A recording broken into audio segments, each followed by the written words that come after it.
add something to what Mr. Rimowski has said. You said that the shortage of capacity might be fruitful, might be useful to the generators. I think it is not, actually, because you know, we are the Polish power grid system, the Polish electrical system is of course still more autarky than the element of the European system. But remember that we are the element of the same union of European transmitters, I mean UCD, we are the member of the system. Which means that the problem of the one country might be easily exported to another country. Which means that, and the history proves that the blackout in one country must be spread to the neighbor. And remember the second thing, from the technical point of view, not every generator can operate without being supplied from the grid. Right? To generate electricity, we need electricity. So without being supplied, the generator cannot produce, which of course means that a small problem, let's say small in brackets of course, a small problem of the shortage of capacity, which is increasing in Poland in terms especially of the, say, European climate policy, can be multiplied in the near future.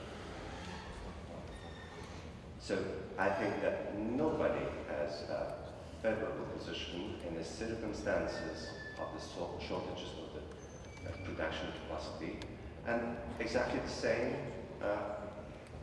relates to the shortages of the transmission capacity. That's why I've emphasized the need to increase the volume of interconnectors. Yeah, perhaps a short reaction to that. Indeed, if countries are connected, then a blackout in one country goes to the other country. But the funny thing is, that is already the case. I mean, even if you have different markets, the electricity systems are totally connected already. I mean, so you already have the downside of the European market, but you don't have the upside, you don't have the benefits. So therefore, I think a market coupling would bring you, I think, also the benefits. Now you have, at the current situation, you're just isolated. You don't have the benefit of being connected to Germany or Scandinavia. But if Germany goes down, then you go down the same.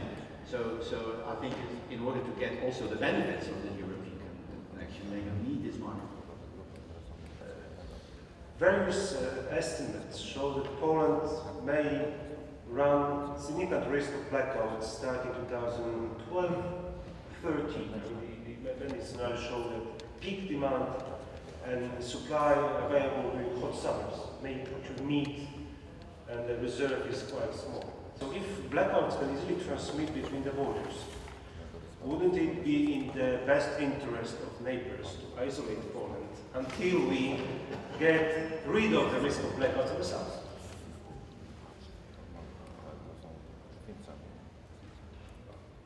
Okay, of course, theoretically it might be, but it's against, of course, new regulations. It's not possible, it's physically not possible. But I would say, coming back to Marek Kosz's comment, yes, there is this point in which blackout shows up, and then of course my whole speculation is wrong. But as long as we are close to the blackout, but we are not in the blackout situation, my speculation is right. So as long as there is a shortage of the energy, so no matter how much the energy costs, we'll have to buy it, because our whole life depends on the energy. So that was my comment, that in fact, as long as we can manage, and we can manage, because we have all those old units which ultimately may be operational again, yes, if we have to make it operational despite the price. I mean, for instance, despite the price of the CO2. But the the question is at which cost. And what I'm trying to say is that common European market now, obviously, in the next 2-3 years, will start to work in favor of our economies, not against.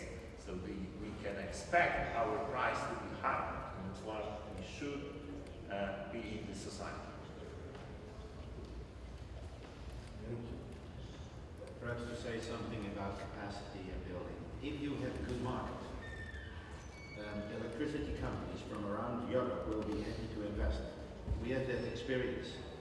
There are, despite the price that the Dutch price has gone down, there's an enormous surge in investments in power plants, both small and big. In fact, they are built so fast that the grid company has difficulty connecting them all.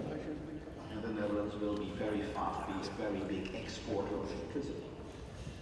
So this is all about creating the right conditions for the investors. A liquid market that's connected to the rest of Europe, a good gas market, underlying that, because if you have a good gas market, then everyone will want to build gas plants, for instance, close to a new LNG terminal. We will also create a market for biomass, so that you can put, for instance, wood pellets together in the coal plants to reduce carbon output. And all these things we are doing, and I think Poland is very well positioned to do that as well. It's just taking the opportunity. I mean, this blackout, I mean, the fact that Poland is risking blackouts 2012 or 14, I mean, this has been a well-known fact for years. I mean, 10 years ago when you made production and consumption forecast, you could see this. So why aren't investors running to Poland and building power plants? Well, perhaps there is also a need of a stable framework, a stable market where you can anticipate and predict the future prices.